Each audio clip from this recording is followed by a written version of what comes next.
اعوذ باللہ من الشیطان الرجیم بسم اللہ الرحمن الرحیم رب اشرح لی صدری ویسر لی امری واحلل عقدۃ من لسانی یفقہوا قولی ربی زدنی علما ربی زدنی علما ربی زدنی علما اللہم فقہنا فی الدین اللہم فقہنا فی الدین اللہم انی اسألک علما نافعا وعملا متقبلا ورزقا طیبا اللہم انفعنا بما علمتنا وعلمنا ما ينفعنا وزدنا علما آمین اللہم آمین الحمد للہ نحمده ونستعینه ونعوذ باللہ من شرور انفسنا ومن سیئات اعمالنا من يهده الله فلا مضل له ومن يضلل فلا هادي له اللهم آرنا الحق حقا وارزقنا اتباعه وآرنا الباطل باطلا وارزقنا اجتنابه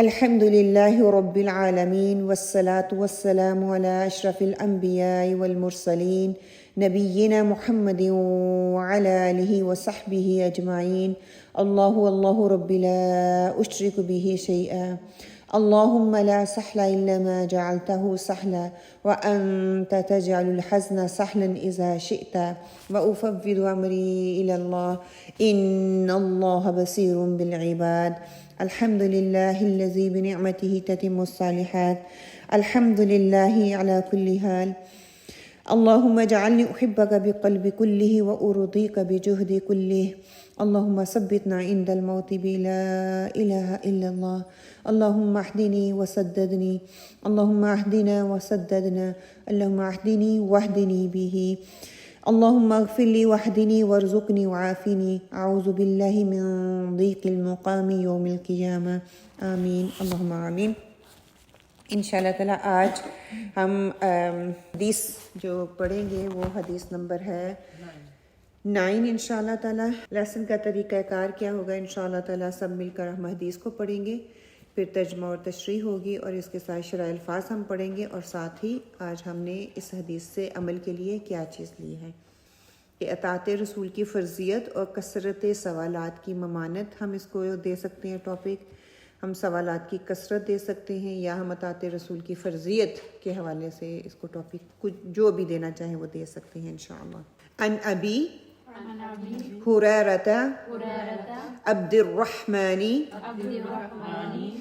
ابن صخر رضی اللہ عنہ قال سمعت رسول اللہ صلی اللہ علیہ وسلم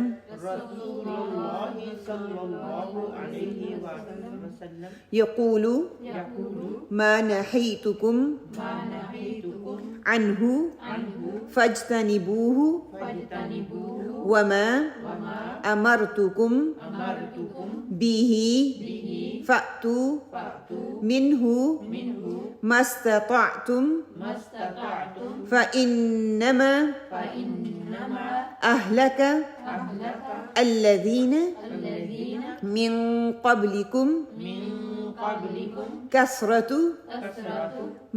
مسائلهم واختلافهم على أنبيائهم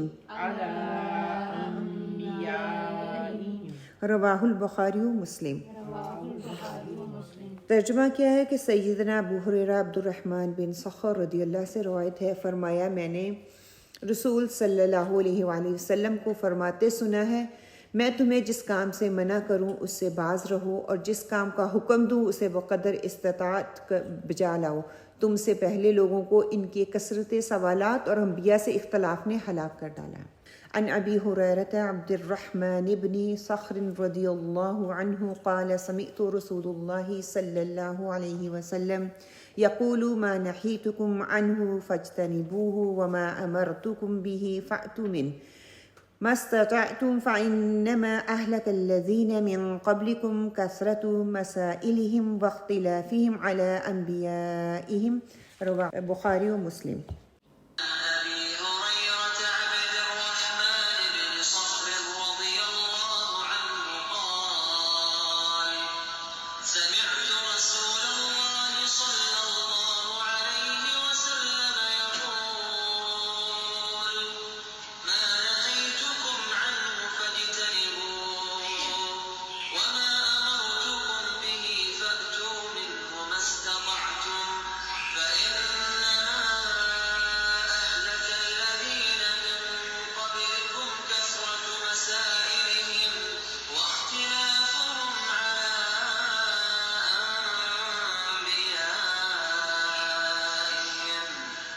اب اگر ہم اس حدیث کا پس منظر دیکھتے ہیں، آپ صلی اللہ علیہ وسلم نے کبھی بھی کوئی بھی بات سیاق و سباق یا پس منظر کے یا آؤٹ آف کانٹیکسٹ نہیں کی۔ جب کوئی سچویشن پیش آتی تو پھر آپ لوگوں کو تعلیمات فرماتے، ان کی تربیت کرتے۔ آپ صلی اللہ علیہ وسلم ان لوگوں میں سے نہیں تھے کہ جو لوگوں کو دن رات پکڑ پکڑ کر مسئلے مسائل بتاتے، پکڑ پکڑ کر ان کو نصیحتیں کرتے، بلکہ حسب ضرورت جب نصیحت ہوتی، جب موقع ہوتا، جب وہ سچویشن آتی تو آپ تب ان کو نصیحت کرتے تھے۔ کیوں ہر وقت نصیحت نہیں کرتے تھے؟ کیونکہ نصیحتوں کی کثرت اگر ہو جائے تو عموماً لوگ جو ہے اس کو سنجیدگی سے نہیں لیتے، سنجیدگی سے نہیں سنتے، وہ ایک کان سے سنتے ہیں اور دوسرے سے نکال دیتے ہیں۔ ہم بھی دیکھ لیں، جب ہم بچوں کو کوئی نہ کوئی بات کرتے ہیں یا نصیحت کر رہے ہوتے ہیں، ہر وقت صبح شام لگے رہتے ہیں، تو بچے بھی ایک کان سے سنتے ہیں اور دوسرے سے وہ اس کو نکال دیتے ہیں اور یہی کہتے رہتے ہیں کہ ممی آپ ہر وقت یہی بات کرتے رہتے ہو۔ تو یہ ایک موقع محل دیکھیں جہاں پہ مناسب ہو، جہاں پہ ضرورت محسوس ہو کہ ان کی اصلاح ضروری ہے، ان کو بتانا ضروری ہے، تو تب آپ ان سے بات کریں، تب آپ ان کو بتائیں۔ اس کا پس منظر دیکھ لیتے ہیں، اس کا سیاق و سباق کیا ہے کہ ایک دفعہ آپ صلی اللہ علیہ وسلم تقریر کر رہے تھے۔ ابو ہریرہ نے اس حدیث کو جو ہے وہ روایت کیا ہے۔ آپ صلی اللہ علیہ وسلم نے فرمایا، لوگو اللہ تعالیٰ نے تم پر حج فرض کیا ہے، سو حج کریں۔ اس پر ایک شخص نے کہا، کیا ہر سال حج کریں؟ آپ صلی اللہ علیہ وآلہ وسلم خاموش رہے۔ اس آدمی نے یہ سوال 3 مرتبہ کیا۔ اس پر آپ صلی اللہ علیہ وآلہ وسلم نے فرمایا، اگر میں ہاں کہہ دیتا تو تم پر ہر سال حج واجب ہو جاتا، اور تم میں اتنی طاقت نہیں تھی کہ ہر سال حج کر سکو۔ پھر آپ صلی اللہ علیہ وسلم نے فرمایا، جو بات میں نے نہیں کہی اور تمہیں آزاد چھوڑا ہے تو تم اس کے پیچھے نہ پڑو۔ کیونکہ پہلی امتوں کو کثرت سوالات کی وجہ سے ہلاک کر دیا گیا۔ اب یہاں پہ جو ہے 4 باتوں کے بارے میں ہمیں معلوم ہوتا ہے کہ جن باتوں یا جن کاموں یا جن عملوں سے اللہ اور اللہ کے رسول صلی اللہ علیہ وسلم نے منع کیا ہے، اس سے ہم نے منع ہو جانا ہے۔ ایک تو حرام ہے نا، کہ یہ پتہ ہے یہ کلیئرلی حرام ہے۔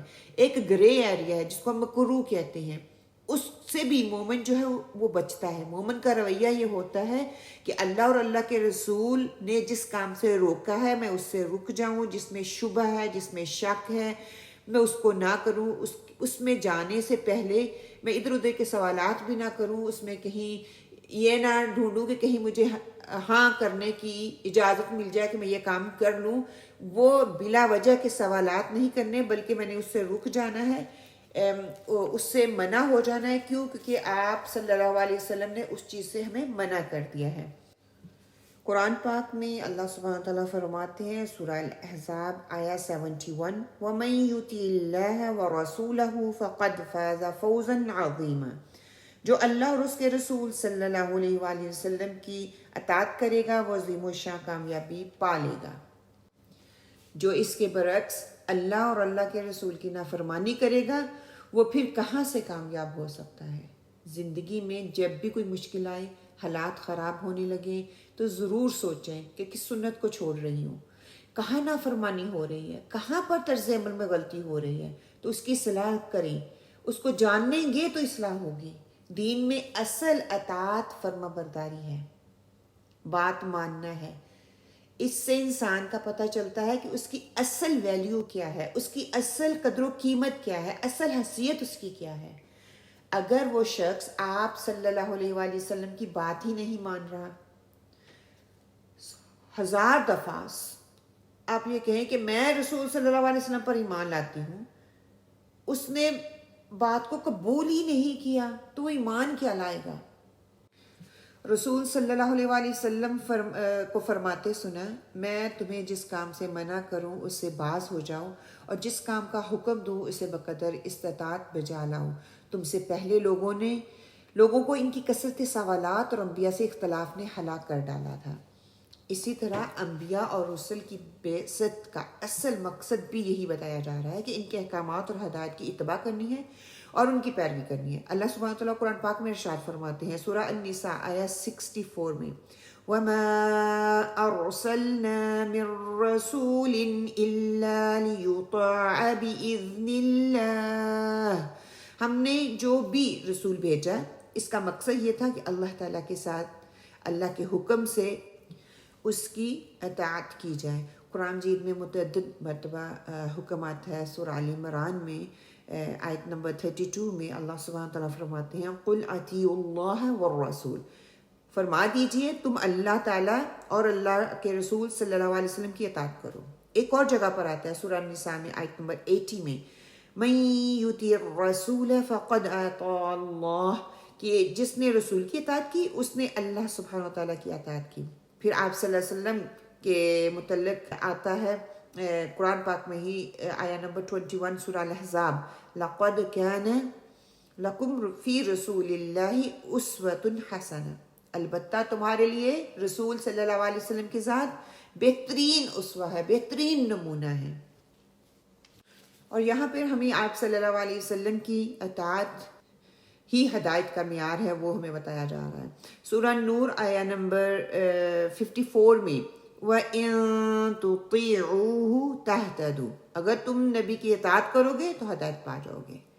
قرآن پاک میں سورہ حشر میں اللہ سبحانہ تعالیٰ فرماتے ہیں آیت نمبر 7 وَمَا آتَاكُمُ الرَّسُولُ فَخُذُوهُ وَمَا نَهَاكُمْ عَنْهُ فَانْتَهُوا، رسول صلی اللہ علیہ وسلم تمہیں جو کچھ دیں وہ لے لو اور جسے منع کرے اس سے باز آ جاؤ.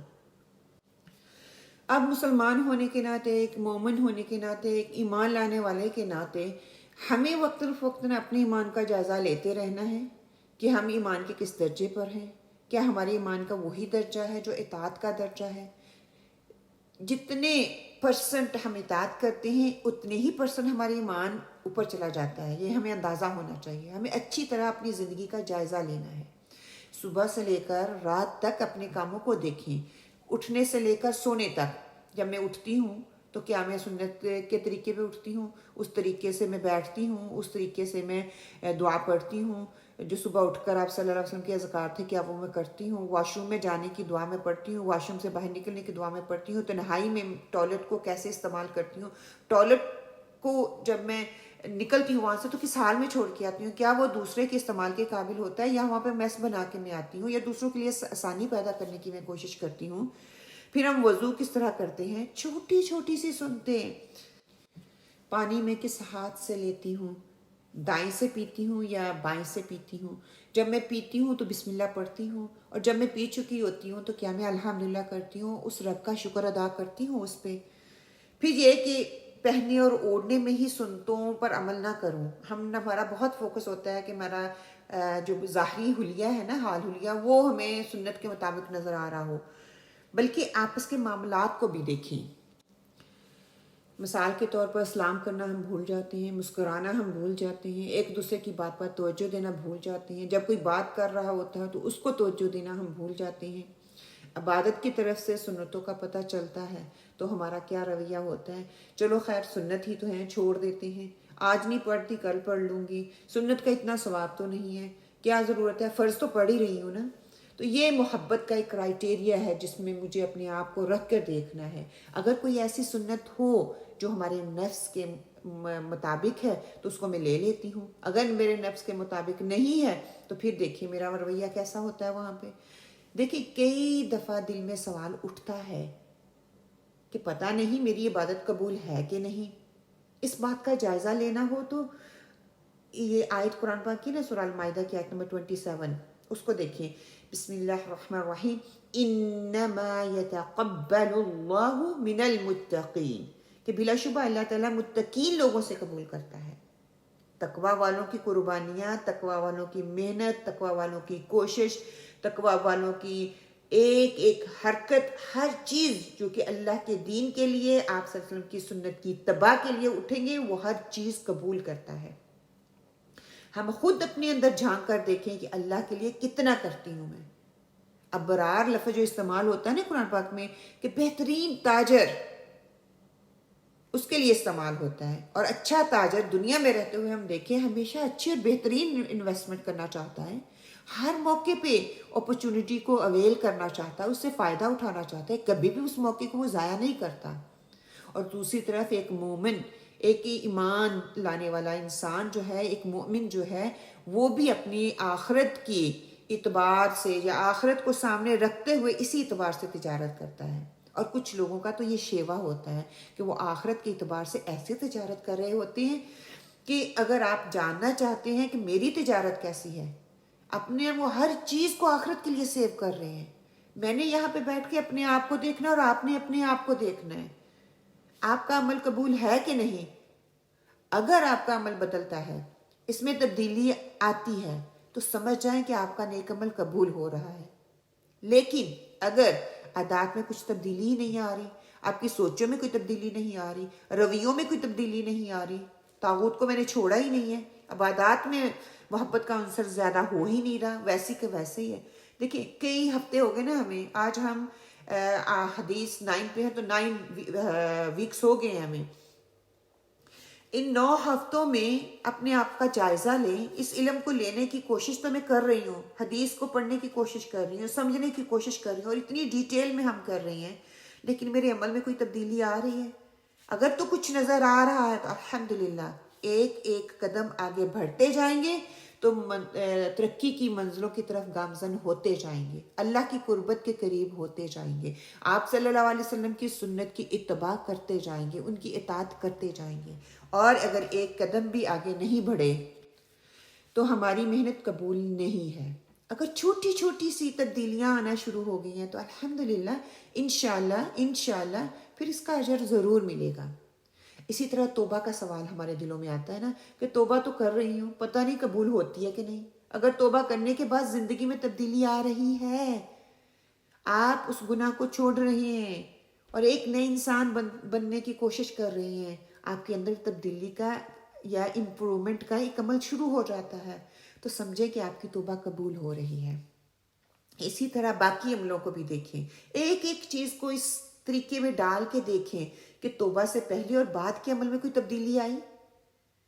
سورہ حشر میں اللہ سبحانہ وتعالیٰ فرماتے ہیں، آیت نمبر 18، بسم اللہ الرحمن الرحیم، وَتَنظُرْ نَفْسٌ مَا قَدَّمَتْ لِغَدٍ۔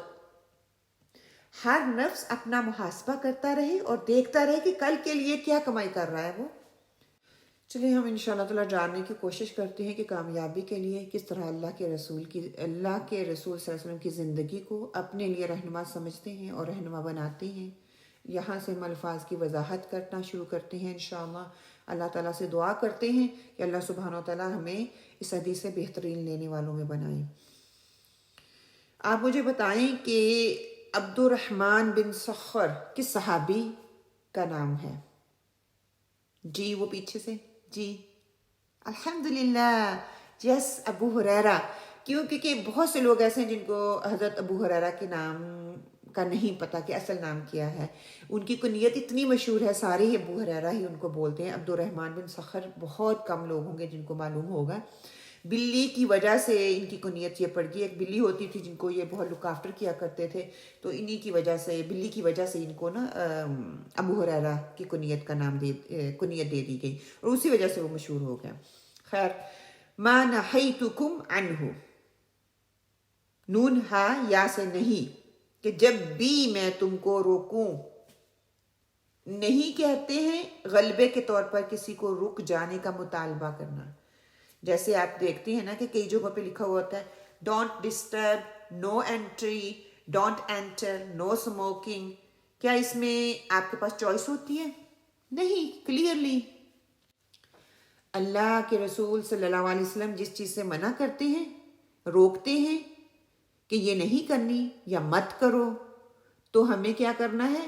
ہمیں اس سے رک جانا ہے، ان کے حکم کو اون کرنا ہے، ان کی بات کو ماننا ہے۔ کیوں؟ کیونکہ ہم ان کو رسول مانتے ہیں، ان پر ایمان لاتے ہیں، آپ سے محبت کرتے ہیں، آپ صلی اللہ علیہ وسلم کی اطاعت کرتے ہیں، آپ صلی اللہ علیہ وسلم کی اتباع کرتے ہیں، آپ صلی اللہ علیہ وسلم کو امام مانتے ہیں اور بہترین اسوہ مانتے ہیں۔ آپ صلی اللہ علیہ وسلم کو ہی ایک بہترین اگزامپل کے طور پہ ہم دیکھتے ہیں، ان کو تصور کرتے ہیں۔ اسی لیے یہ ہو نہیں سکتا کہ ہم آپ صلی اللہ علیہ وسلم کو تو مانیں لیکن آپ کی بات کو نہ مانیں۔ یہ دونوں اپوزٹ چیزیں ہیں، بالکل اسی طرح جیسے امر اور نہیں کا بار بار قرآن پاک میں ذکر آتا ہے۔ امر بھی اوپر والے کی طرف سے آتا ہے اور نہیں بھی اوپر والے ہی کی طرف سے بتا دی جاتی ہے نا، گائیڈ لائن دے دی جاتی ہے کہ یہ کرو یہ نہ کرو۔ جو مرتبے میں رتبے میں آپ سے بڑا ہے وہ آپ سے رک جانے کا مطالبہ کر رہا ہے، تو اس پہ کیا کرنا ہے؟ رک جانا ہے۔ دیکھیے ہمیں حدیث کو لینا ہے یا اوپینین کو لینا ہے، یہ چوائس ہمارے اپنے پاس ہے۔ حدیث کو لینا ہے یا رائے کو لینا ہے۔ ہمارا اکثر اوقات یہی بحث چل رہی ہوتی ہے، میں اپنی رائے کو مقدم جان رہی ہوتی ہے، دوسروں کے اوپینین کو مقدم جان رہی ہوتی ہوں، اس کو پریورٹی دے رہی ہوں اپنی سوچ کے حساب سے۔ اگر آپ سے کوئی پوچھے کہ آپ کون سے امام کو مانتی ہیں تو جواب کیا ہونا چاہیے؟ آپ تو یہی کہیں گے ابو امام حنیفہ کو مانتی ہوں، امام مالک کو مانتی ہوں، یا کوئی اور امام جو بنا رکھے ہیں ان کو مانتی ہوں۔ اگر مجھ سے کوئی پوچھے تو میرا جواب سیدھا اور سمپل سیدھا سا ہوتا ہے کہ میں اماموں کے امام کو مانتی ہوں، نبی کریم صلی اللہ علیہ وآلہ وسلم کو مانتی ہوں۔ جب ان کی بات سامنے آ جائے تو میری کوئی رائے یا کسی اور کی رائے اس کے آگے مقدم نہیں ہے۔ آپ صلی اللہ علیہ وسلم کی بات ہر امام سے مقدم ہے، ہر ایک کے اوپینین سے مقدم ہے، ہر ایک کی رائے سے مقدم ہے، میں اس کو پہلے مانوں گی۔ آگے بتا دیا فَاجْتَنِبُوهُ، تو اس سے اجتناب کرو، بچ کر نکلو، اس سے دور ہو جاؤ۔ اجتناب کا لفظ جنب سے ہے، یعنی کہ سائڈ کو کہتے ہیں، پہلو کی طرف جانے کو نا۔ مثال کے طور پر جب آپ کسی ایسی جگہ سے گزر رہے ہوتے ہیں جہاں سے آپ بچ کر گزر رہے ہوتے ہیں، یا آپ کو ڈر ہوتا ہے کسی سے ٹکرا نہ جائے، تو کیسے گزرتے ہیں؟ ہم اپنے آپ کو سمیٹ کے ایک سائڈ پہ کر کے گزر رہے ہوتے ہیں نا، مطلب کہ گرے ایریے سے بچ جانا ہے، وہاں سے بچ کے نکلو جس میں مکروہ چیزیں آ جاتی ہیں۔ اگر گرے میں پڑ گئے تو حرام میں پڑ جانے کے چانسز زیادہ ہیں۔ ایک تو بلیک وہ تو ہمیں نظر آ رہا ہے، جو گرے ایریا ہے اس سے بھی ہم نے بچنا ہے۔ دیکھیے اللہ کے رسول کتنے مہربان ہیں نا۔ آگے فرمایا وما امرتکم بھی، جس چیز کا تمہیں حکم دوں فأتوا منہ، تو اس کے ساتھ آ جاؤ، تو اس کو مطلب کہ اس کے پاس آ جاؤ، اس کو لے لو۔ مستطعتم، جتنی تم میں استطاعت ہے۔ یہاں پر استطاعت کی بات کر دی، کیوں؟ کیونکہ بہت سے ایسے مطالبے ہیں جو ہمیں پورے کرنے ہیں، لیکن بعض اوقات ہم فزیکلی اتنا تھک چکے ہوتے ہیں، بیمار ہوتے ہیں، یا پھر کیا ہوتا ہے کہ 100% کر سکتے ہیں لیکن نہیں کر پاتے۔ تو یہاں پہ یہ کہا جا رہا ہے 100% کر سکتے ہو تو کر لو، اگر نہیں کر سکتے تو اس سے اوکے 50 کر لو، 50 بھی نہیں کر سکتے 30 کر لو، 30 بھی نہیں کر سکتے 20 کر لو، 20 بھی نہیں کر سکتے جتنی استطاعت ہے اتنا کر لو۔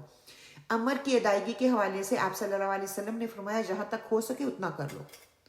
قرآن اس کے حوالے سے کیا کہتا ہے؟ لا یکلف اللہ نفسا الا وسعها، سورہ البقرہ 286۔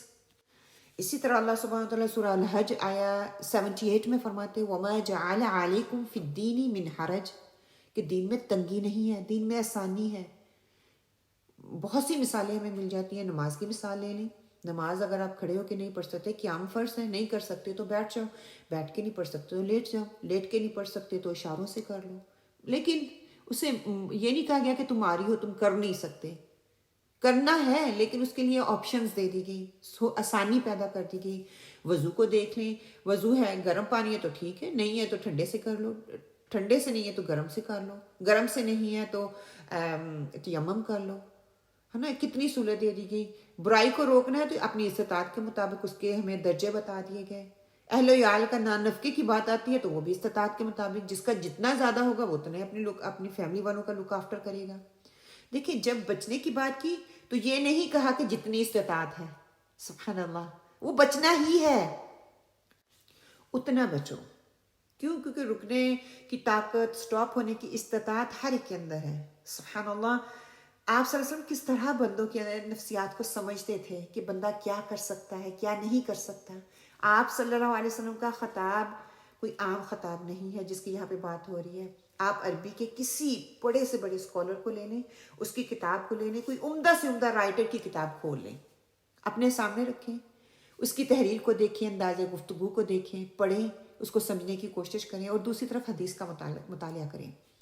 آپ حیران ہو جائیں گے کہ کس طرح سے انداز گفتگو، کس طرح سے سائیکالوجی کو سمجھا جا رہا ہے۔ اگر تھوڑا سا بھی تدبر کر سکیں، جس طرح ہم قرآن پہ تھوڑا سا تدبر کرتے ہیں تو آپ حیران ہو جاتے ہیں۔ اسی طرح حدیث کے الفاظ بھی اللہ سبحانہ تعالیٰ کی رہنمائی سے آتے ہیں۔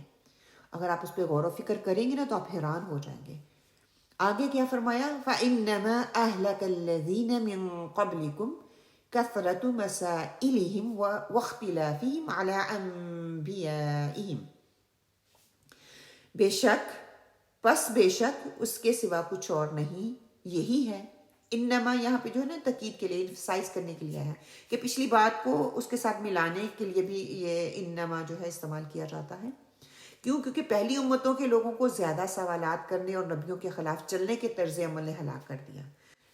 تم سے پہلے مطلب کہ پہلی قومیں، یہاں پہ اب دو مطلب لیے جا سکتے ہیں. اگر ہم اس کو عام معنی میں لیں قوم نوح سے لے کر قوم موسیٰ تک، اور اگر ہم خاص معنی میں یہاں سے لیتے ہیں یہود و نصارہ کی طرف اشارہ کیا جا رہا ہے، کیونکہ قریب ترین یہی قوم گزری تھی، قوم موسیٰ اور قوم عیسیٰ. سورہ المائدہ میں اللہ سبحانہ وتعالیٰ فرماتے ہیں آیت نمبر 5 میں، بسم اللہ الرحمن الرحیم، والمحصنات من المؤمنات والمحصنات من الذین اوتوا الکتاب من قبلکم، اور پاک دامن عورتیں ان لوگوں میں سے جنہیں دی گئی کتاب تم سے پہلے. اور قوم صالح نے بھی، دیکھیں جتنی بھی قومیں گزری ان سب نے بحث و مباحثہ کیا. قوم صالح کو دیکھ لیں، انہوں نے بھی کیا. قوم لوط کو دیکھ لیں، انہوں نے بھی کیا. بار بار ہم قرآن میں پڑھتے ہیں. قوم نوح نے بھی کیا. پھر ان کا انجام بھی ہم نے دیکھ لیا کہ بحث کرنے، سوالات کرنے، تکرار کرنے، مباحثہ کرنے، تکبر کرنے کا انجام پھر کیا ہوا. یہودیوں کی بحث کا کوئی واقعہ اگر آپ کو یاد ہو تو اس پہ ہم بات کر سکتے ہیں. جی، گائے کا واقعہ، ایکسیلنٹ. کہ گائے کا واقعہ کیا انہوں نے کیا تھا؟ انہوں نے سو مینی کوسچنز کھڑے کر دیے.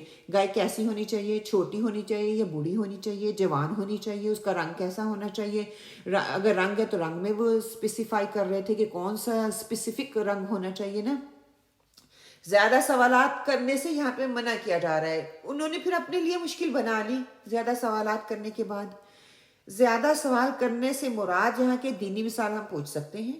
سمجھنے اور معلوم کرنے کے لیے سوالات کیا جا سکتا ہے، ڈیفینیٹلی، کیوں نہیں. مثال پوچھنے کے لیے سوالات کرنے کی وجوہات اور مقاصد کئی ہو سکتے ہیں، ڈیفرنٹ کائنڈ کے ہو سکتے ہیں. اس کے کچھ پوائنٹ جو ہیں وہ میں آپ کو نوٹ کروا دیتی ہوں، پلیز آپ لکھ لیجئے. سب سے پہلا سوال تو پوائنٹ تو یہ ہے کہ کوئی انجان یا جاہل سوال کرے گا تو وہ فرائض کے مسئلے مسائل کی بات پوچھے گا، اس کے بارے میں جاننا فرض ہے اس کے اوپر. شرع میں دیکھیں کوئی شرم نہیں ہے، تو اب وہ ہر طریقے کے جو فرائض ہیں اس کے حوالے سے آپ سے سوال کر سکتا ہے. سورہ نحل میں اللہ سبحانہ وتعالیٰ فرماتے ہیں آیت نمبر 43 میں، فَاسْأَلُوا أَهْلَ الذِّكْرِ إِن كُنتُمْ لَا تَعْلَمُونَ. علم والوں سے پوچھو اگر تم نہیں جانتے. کہ جس کے پاس علم ہے اس سے جاؤ اور پوچھو تاکہ تمہارے فرائض کے جو واجبات ہیں، وہ مسئلے مسائل ہیں، اس کا تمہیں معلوم ہو اور تم اچھے طریقے سے ان کو ادا کر سکو. آپ صلی اللہ علیہ وسلم نے فرمایا، طلب العلم فریدۃ علی کل مسلم. تمام مسلمانوں پر علم حاصل کرنا، سیکھنا، طلب کرنا فرض ہے. دوسری بات کیا ہے؟ دوسری قسم یہ ہو سکتی ہے کہ دین میں گہری سمجھ، فہم پیدا کرنے کے لیے سوالات کیے جا سکتے ہیں، جیسے قضاء اور فتویٰ. یہ فرض کفایہ میں آ جاتا ہے. اللہ سبحانہ وتعالیٰ قرآن پاک میں ارشاد فرماتے ہیں، سورہ توبہ آیت 122، بسم اللہ الرحمن الرحیم، فَلَوْلَا نَفَرَ مِن كُلِّ فِرْقَةٍ مِّنْهُمْ طَائِفَةٌ لِيَتَفَقَّهُوا فِي الدِّينِ. پس کیوں نہ ہر گروہ میں ایک ٹولی نکلی، یعنی کہ علم تلاش کرنے کے لیے، تاکہ دین کی اچھی طرح سے سمجھ پیدا کر لیتی. جب وہ سمجھ پیدا کر لے گی اور پھر وہ دوسروں کی اچھے طریقے سے اصلاح کر سکتی ہے، ان کو بتا سکتی ہے. آپ صلی اللہ علیہ وسلم نے فرمایا، إِلَّا فَلْيُبَلِّغُ الشَّاهِدُ الْغَائِبُ. متفق علیہ کی یہ حدیث ہے. سنو، جہاں جو حاضر ہے وہ غیر حاضر کو بتا دے. تیسرا پوائنٹ جو ہے کہ یہ سوال ہم نہیں کر سکتے کسی کو شرمندہ کرنے کے لیے، اس کا علم جاننے کے لیے، علم کو معلوم کرنے کے لیے کہ اس کے پاس کتنا علم ہے، اس کو پریشان کرنے کے لیے، اس کو نیچا دکھانے کے لیے، اس کی تذلیل کرنے کے لیے کہ میرے پاس علم زیادہ ہے اس کے پاس علم نہیں ہے. تو سوالات کرنا، اخلاقی لحاظ سے ایسا کرنا مناسب اور جائز نہیں ہے. البتہ کوئی دنیاوی ضرورت ہو تو ایسا کیا جا سکتا ہے، اس میں کوئی قباحت نہیں ہے، لیکن کسی کو نیچا دکھانے کے لیے یہ اچھی بات نہیں ہے. قرآن پاک میں اللہ سبحانہ وتعالیٰ ارشاد فرماتے ہیں، سورہ المائدہ آیت 10، یا ایھا الذین آمنوا لا تسألوا عن أشياء إن تبد لكم تسؤكم. اے ایمان والو، اشیاء یعنی کہ چیزوں کے بارے میں زیادہ سوال نہ کرو، اگر بات واضح ہو گئی تو تم ہی تکلیف میں مبتلا ہو جاؤ گے. جیسے کہ میں نے شروع میں بھی حدیث پڑھی تھی نا، اس حدیث کے پس منظر میں، کہ وہ جو صحابی تھے حج کے بارے میں بار بار سوالات کر رہے تھے کہ اگر آسانی سے سمجھ آ رہی ہے تو بس اس چیز کو لے لو نا، بار بار اس کے بارے میں سوالات نہیں کرو. مطلب کہ جن چیزوں کی سہولت کے مطابق عمل کر رہے ہو وہ کرتے جاؤ، جو آزادی ملی ہے اس کا پورا استعمال کرو. بیجا سوالات کر کے اپنے لیے پابندیاں یہ عائد نہ کرواؤ یا پابندیوں میں نہ آؤ، جیسا کہ بنی اسرائیل نے کیا. پیچھے ہم پڑھ لیا نا ہم نے سوالات کس طرح سے انہوں نے کیے. ایسی باتوں کے بارے میں سوال کر کے جو اللہ تعالیٰ نے اس پر اور دوسروں پر واجب ہی نہیں کیے، کیوں واجب کروانا چاہتے ہو؟ کثرت سوالات سے منع کیا جا رہا ہے یہاں پہ. مثال کے طور پر آپ بچوں کو کہتے ہیں، عام روٹین میں ہمیشہ بچوں ہی کی مثال دیتی ہوں کہ ماؤں کا واسطہ بچوں ہی سے پڑتا ہے، کہ دوست کی طرف نہیں جانا. بچہ آتا ہے کہتا ہے ممی آج میں نے فرینڈ کی طرف جانا ہے، تو ہمارا پہلا سوال جواب کیا ہوتا ہے کہ نہیں آپ نے دوست کی طرف نہیں جانا. وہ بچہ جواب پوچھتا ہے کیوں روک رہی ہیں آپ مجھے؟ سب جاتی ہیں میں بھی جاؤں گا. پہلے تو آپ نے کبھی نہیں روکا. پھر آپ کیا کہتے ہو یا آپ کیا کہو گے؟ اچھا چلو جاؤ. جب بچہ بحث کرتے ہیں نا ہم کیا کہتے ہیں؟ اچھا چلو جاؤ. دیکھیں اگر مجھ سے کوئی پوچھے تو میں تو یہ کہوں کہ نہیں، میں نے ایک دفعہ منع کر دیا، نو مین نو، اور اس پہ سٹک رہیں. اگر تو آپ نے منع کرنا ہے، اگر آپ نے اس کو اجازت دینی ہے تو پھر پہلے ہی نو پہ اصرار نہیں کریں، اس کے لیے باؤنڈریز کلیئر رکھیں، ہاں یا نہ. اگر آپ نے اجازت دینی ہے تو پھر ٹھیک ہے، نہ پہ اصرار نہ کریں. اگر نہیں دینی تو پھر اس کو کلیئر باؤنڈری جو ہے اس کے لیے کلیئر کریں. دیکھیں ہر وقت ہر چیز کی ریزن نہیں دی جاتی. ہر وقت کام سے پہلے سبب بتائیں. زندگی اتنی مصروف ہے، اتنے سارے بیزی ہیں، اتنی تیزی سے زندگی چل رہی ہے، ان باتوں میں الجھنے کا وقت نہیں ہے. اسی لیے والدین کا حکم ماننے کا حکم ہمیں دیا جاتا ہے نا، بیوی کو شوہر کی بات ماننے کے لیے کہا جاتا ہے. دیکھیں ایک انڈرسٹینڈنگ بھی ہوتی ہے نا، جن رشتوں میں اعتماد ہوتا ہے، محبت ہوتی ہے، عقیدت ہوتی ہے، وہاں یہ بحثیں نہیں چلتی. اگر میاں بیوی میں انڈرسٹینڈنگ ہے، وہ ایک دوسرے کا مزاج کو سمجھتے ہیں، سمجھدار بیوی جان جاتی ہے ابھی اس وقت میاں کو کیا پسند ہے. فار ایگزامپل آپ گھر سے نکلنے لگتی ہوں اور اس وقت میاں کو آپ کا گھر سے نکلنا اچھا نہیں لگتا، تو آپ بحث و مباحثہ کرنا شروع کر دیں گی کہ میں آپ کو پسند نہیں ہے، یا بھئی میں تو جاؤں گی ہی جاؤں گی. نہیں، عقل مند بیوی کیا کرے گی؟ وہ خام خواہ کی بحث میں نہیں پڑے گی، وہ کہیں گے اچھا آپ کو نہیں پسند، میں نہیں جاتی. اسی طرح میاں ہے کہ اس کو معلوم ہوتا ہے اس کی بیوی کو کیا پسند ہے کیا نہیں پسند. اسی طرح والدین اور بچوں کے درمیان بھی اتنی انڈرسٹینڈنگ ہونی چاہیے کہ وہ ایک دوسرے کو سمجھ سکیں، ایک دوسرے کو انڈرسٹینڈ کر سکیں کہ اس وقت بچے کو یہ بات کہنی ہے، اس وقت نہیں کہنی، اس وقت یہ سننے کے موڈ میں ہے، اس وقت یہ سننے کے موڈ میں نہیں ہے، اس وقت اس پہ بات کی ہوئی اثر کر سکتی ہے، اس وقت نہیں کر سکتی. اسی طرح بچوں کو بھی تھوڑی انڈرسٹینڈنگ یہ ہونی چاہیے کہ ابھی والدین جو ہیں ان سے یہ بات کرنا جو ہے مناسب نہیں ہے، یہ مناسب موقع نہیں ہے، یا اگر میں بات کروں گی تو یہ طول پکڑ سکتی ہے. یہ چھوٹی چھوٹی چیزیں جن کا ہمیں خیال رکھنا ہوتا ہے. اسی طرح استاد اور شاگرد کے درمیان یہ انڈرسٹینڈنگ ہونی چاہیے. شاگرد کو معلوم ہونا چاہیے استاد سے کب سوال کرنا ہے، کیسے سوال کرنا ہے، کس طرح کا سوال کرنا ہے، اور استاد کو بھی چاہیے کہ شاگرد کو کیسے جواب دینا ہے. کسی بھی آرگنائزیشن کا آپ حصہ ہیں، اس میں مل کر آپ کام کر رہے ہیں، اس کے مل کر کام کرنے والوں کے اندر یہ سمجھ اور اعتماد اور انڈرسٹینڈنگ ہونی چاہیے، تاکہ ہم ایک دوسرے کو اچھے سے سمجھتے ہوئے اس آرگنائزیشن کے مقصد کو سامنے رکھتے ہوئے، پرپس کو سامنے رکھتے ہوئے اچھے انداز میں، اچھے ماحول میں اچھا کام کر سکیں. کہ بڑے کی طرف سے حکم ہے اس کو مان جائیں. اگر آپ کے پاس اچھا مشورہ ہے تو آپ کہہ سکتے ہیں کہ میرے پاس یہ مشورہ ہے یا میری یہ رائے ہے، اگر آپ مناسب سمجھیں کہ اس کام کو اس طرح سے کیا جا سکتا ہے، کرنے میں کوئی قباحت نہیں ہے. اور بڑے کو بھی سمجھ جانا چاہیے، اس کو ریویل کرنا چاہیے، اس کے مشورے کو اس کو ویلیو دینی چاہیے کہ وہ سامنے رکھ کے کرنے سے ہو سکتا ہے آپ کو فائدہ ہو جائے.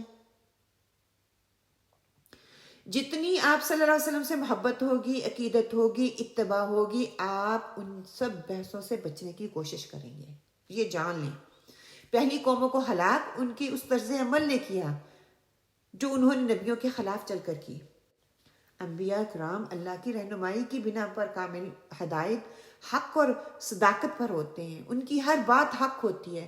اس لیے ہمیں ہر قدم پر دیکھنا ہے کہ ہم آپ صلی اللہ علیہ وسلم کی نافرمانی تو نہیں کر رہے، ان کے خلاف تو نہیں جا رہے۔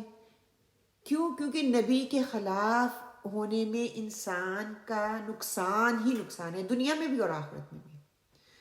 دنیا میں وہ ذلیل ہو رہا اور آخرت میں بھی اس کو کامیابی نہیں ملے گی۔ جس کو فوز الکبیر کہا گیا ہے نا، وہ آپ صلی اللہ علیہ وسلم کی اتباع کرنے میں ہی ہے، آپ کی اطاعت کرنے میں ہی ہے۔ ہمیں دیکھنا یہ ہے کہ ہم دنیا کی محبت میں کہاں جا رہے ہیں۔ کہیں ہم نے تو نہیں اسرائیل کی طرح بچھڑے بنا لیے، جس طرح انہوں نے بچھڑے بنا لیے تھے نا۔ ان کا تو ایک بچڑا تھا، ہمارے ان گنت بچڑے ہیں۔ کہیں پر والدین بچڑا، کہیں پر شوہر بچڑا، کہیں پر بچے بچڑے، کہیں پر سہیلیاں بچڑا، کہیں پر خواہشات بچڑا، کسی کا کام بچڑا، کسی کی جاب بچڑا، کسی کی کاروبار اس کا بچڑا، کسی کا ٹی وی اس کے لیے بچڑا، اور کسی کا بچڑا سارا دن فون پہ باتیں کرتے رہنا اور دوسروں کی چغلیاں کرتے رہنا۔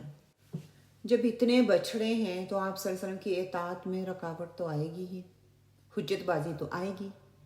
جہاں محبت ہوتی ہے، اعتماد ہوتا ہے، انڈرسٹینڈنگ ہوتی ہے، یقین ہوتا ہے، بھروسہ ہوتا ہے، دوسروں کی خیر خواہی کا یقین ہوتا ہے، تو وہاں آپ مشکل میں بھی پڑیں تو پھر بھی مان لیتے ہیں۔ کیوں؟ کیونکہ وہ سوچتا ہے کہ اس کی بھلائی اسی میں ہے، کامیابی اسی میں ہے۔ کبھی کبھار ایسا بھی ہو سکتا ہے کہ کام کر رہے ہیں لیکن اس لگن، اس محبت سے نہیں کر رہے ہوتے جو مطلوب ہے، تو پھر اللہ سے دعائیں کریں کہ اے اللہ میں کر تو رہی ہوں لیکن تو میرے دل کے اندر وہ جذبہ ڈال دے، وہ روح ڈال دے جس سے اس کو پوری خوشی کے ساتھ میں کر پاؤں، تاکہ اس کا ریوارڈ بڑھے۔ خیر، یہاں پر انبیاء سے اختلاف کی بات نہیں ہو رہی، بلکہ انبیاء پر اختلاف کی بات ہو رہی ہے، یعنی کہ ان سے ضد بازی کرتے تھے۔ نبی صلی اللہ علیہ وسلم تو سب اماموں کی امام ہیں، ان کے خلاف کیسے جا سکتے ہیں؟ وہ ہمیں کوئی چیز بتائیں اور ہم کہیں کہ نبی نہیں بھئی ہمارا فرقہ پہلے ہے، ہمارا امام پہلے ہے، ہمارا امام یہ کہتا ہے، ہمارا فرقہ یہ کہتا ہے۔ آج دیکھ لیں، آج امت مسلمہ اتنے اختلافات میں، فرقوں میں، تفرقوں میں، مصنوعی مسلک میں بٹے ہوئے ہونے کی وجہ سے مسلمانوں کا دین کی بنیادی، عملی اور ضروری باتوں کو چھوڑ کر فروعی، اختلافی، غیر عملی اور غیر اہم باتوں میں پڑ جانا ہے، اور اتنے الجھے ہوئے ہیں، ہم اپنے اصل مقصد سے ہٹے ہوئے ہیں، اور اسی وجہ سے امت بحث و مباحثے میں پڑی ہوئی ہے، مناظرے اور مجادلے میں الجھ کر رہ گئی ہے۔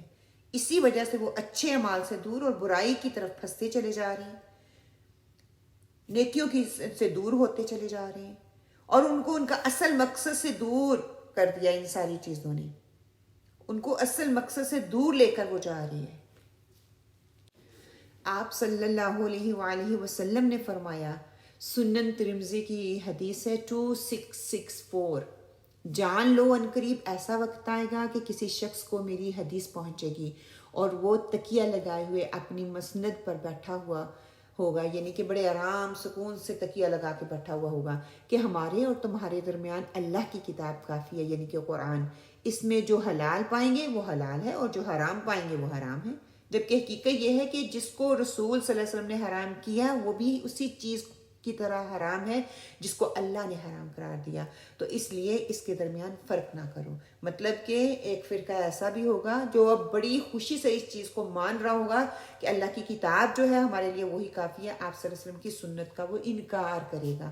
ابھی اتنی حدیث، اتنی قرآن کی آیات میں نے آپ کے سامنے رکھی کہ آپ صلی اللہ علیہ وسلم کی اتباع، اللہ کی اتباع، آپ صلی اللہ علیہ وسلم کی اللہ کی اطاعت، اللہ کے رسول کی اطاعت، آپ صلی اللہ علیہ وسلم کی اطاعت، اللہ کی اطاعت، مطلب کہ ہر جگہ دونوں چیزیں ساتھ ساتھ آ رہی ہیں۔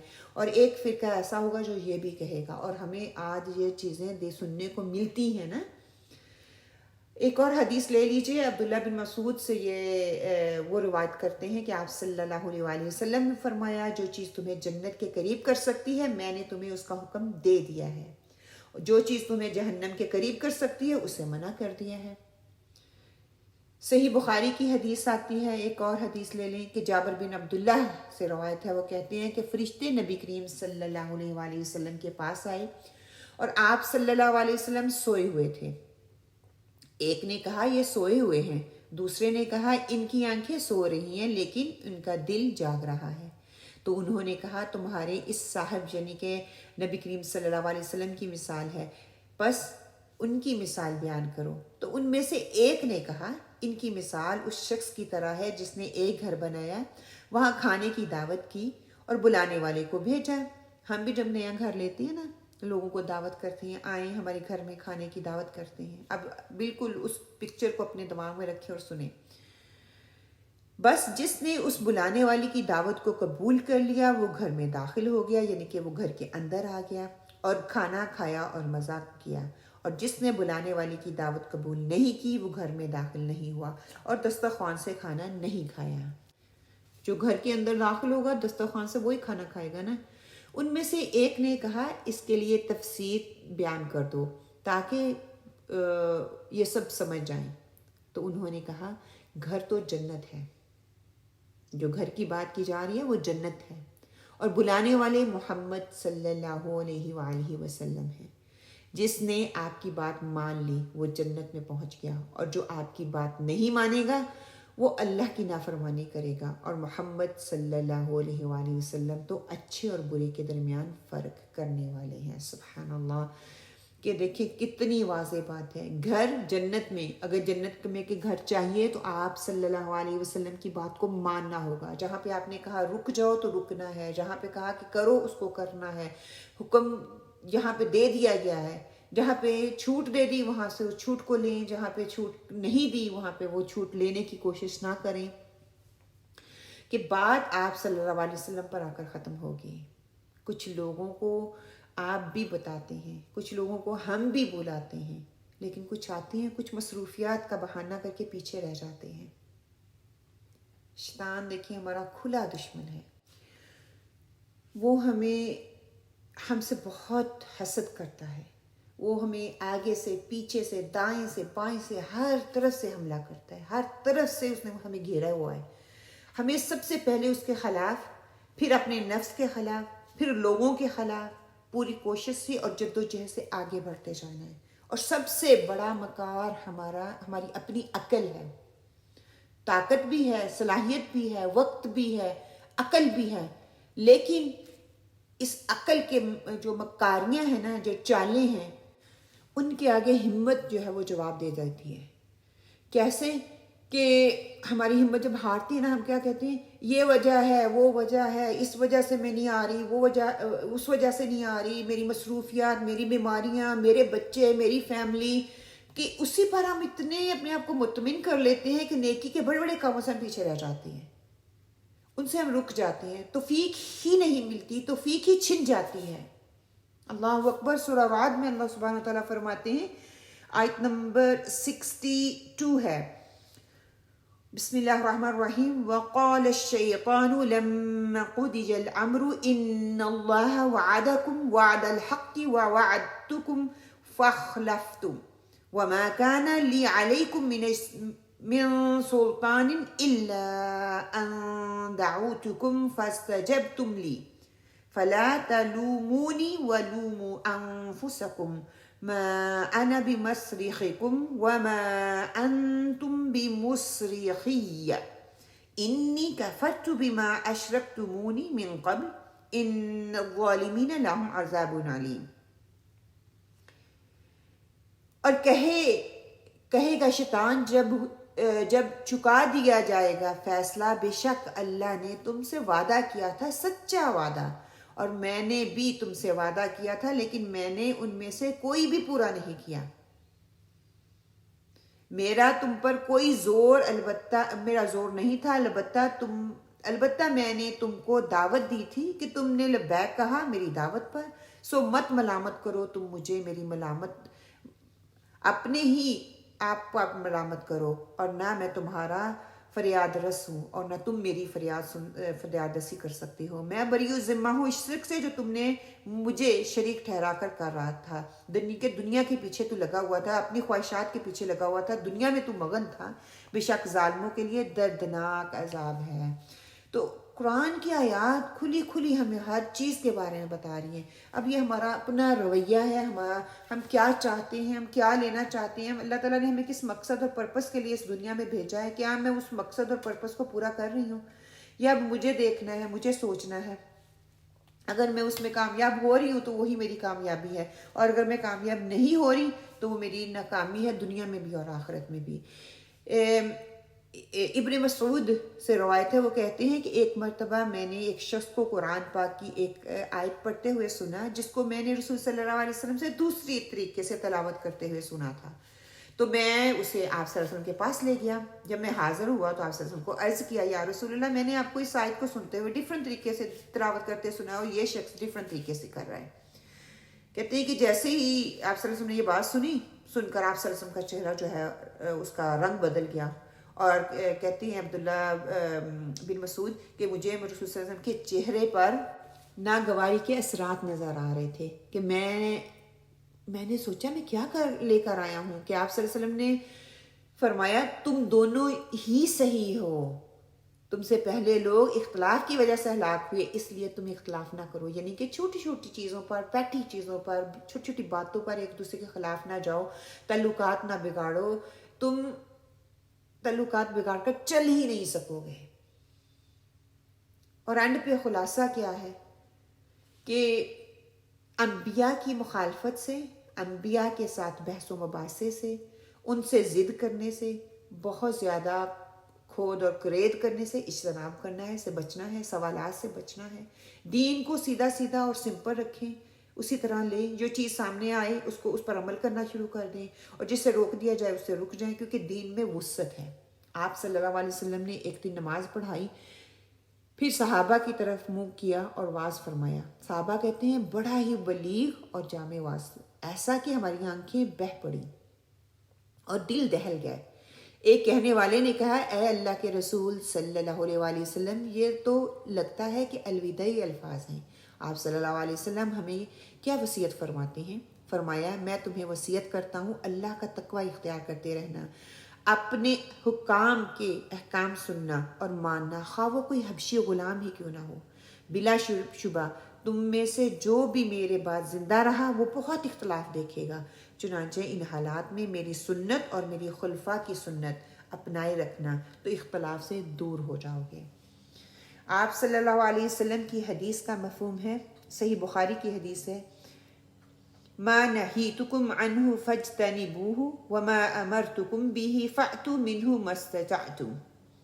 میں تمہیں جس کام سے منع کروں اس سے باز ہو جاؤں، اور جس کام سے تمہیں حکم دوں اس کو بقدر استطاعت بجا لاؤ. یہ جو آج ہم نے حدیث پڑھی نا، اسی سے ملتی جلتی حدیث ہے. تو ہمیں کرنا کیا ہے؟ اللہ تعالیٰ سے دعا کرتے ہیں اللہ سبحانہ و تعالیٰ ہمیں اس حدیث سے بہترین لینے کی توفیق عطا فرمائے. اللہ سبحانہ و تعالیٰ ہمارے عملوں کو بدل دے. اللہ سبحانہ و تعالیٰ ہمیں بلا وجہ کے سوالات، بلا وجہ کے اختلافات، بلا وجہ کے تفرقے اور فرقے میں پڑنے سے بچائے رکھے، مصنوعی مسلک سے بچائے رکھے. اللہ سبحانہ و تعالیٰ ہمیں آپ صلی اللہ علیہ وسلم کی اتباع اور اطاعت نصیب کرے. اللہ سبحانہ و تعالیٰ ہمیں نیکیوں کی طرف بھاگنے کی توفیق عطا فرمائے. اللہ سبحانہ و تعالیٰ ایسے طرز عمل سے محفوظ رکھے جو اس حدیث میں آپ صلی اللہ علیہ وسلم نے ارشاد فرمائی. اللہ سبحانہ و تعالیٰ ہمیں ان باتوں سے یا ان کے خلاف جانے سے بچائے.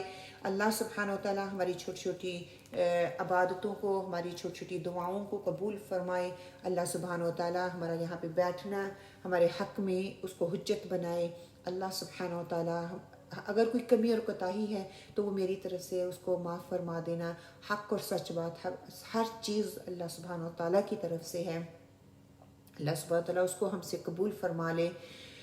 اللہ سبحانہ و تعالیٰ پورے مسلمانوں کو جہاں جہاں پہ تکلیفیں ہیں، جہاں جہاں پہ وہ مصیبتوں میں گھرے ہوئے ہیں، خاص طور پر فلسطین کے لوگ، فلسطین کے مسلمان بہنیں اور بھائی، بچے جن کو شہید کیا جا رہا ہے، وہ تو اعلیٰ مرتبے اور مقام پا رہے ہیں. اے پروردگار عالم ہمیں کہیں نہ کہیں ان کی مدد کرنے کی توفیق عطا فرما. تو ہر چیز جانتا ہے، تو خوب جانتا ہے ان کی مشکلوں کو، ان کی تکلیفوں کو، وہ کس کرب سے، کس دکھ سے، کس تکلیف سے وہ گزر رہے ہیں. یہ آزمائش تو ان کے لیے کیا ہمارے لیے زیادہ ہے اللہ. اے اللہ ان کی اس آزمائش کو ان سے دور عطا فرما دے. تیرے علاوہ کوئی نہیں ہے جو اس آزمائش کو دور کرے گا. اب مسلمان ہونے کے ناطے ہمیں ان کے لیے کچھ کرنا ہے. ہمیں کہیں نہ کہیں کسی نہ کسی درجے پر ان کے لیے کچھ خاص کرنے کی توفیق عطا فرما دے. ربنا تقبل منا انك انت السميع العليم وتب علينا انك انت التواب الرحيم. وقولوا قولي هذا واستغفر الله لي ولكم آمين. اللهم آمين. سبحانك اللهم وبحمدك أشهد أن لا إله إلا أنت أستغفرك وأتوب عليك. السلام عليكم ورحمة الله وبركاته.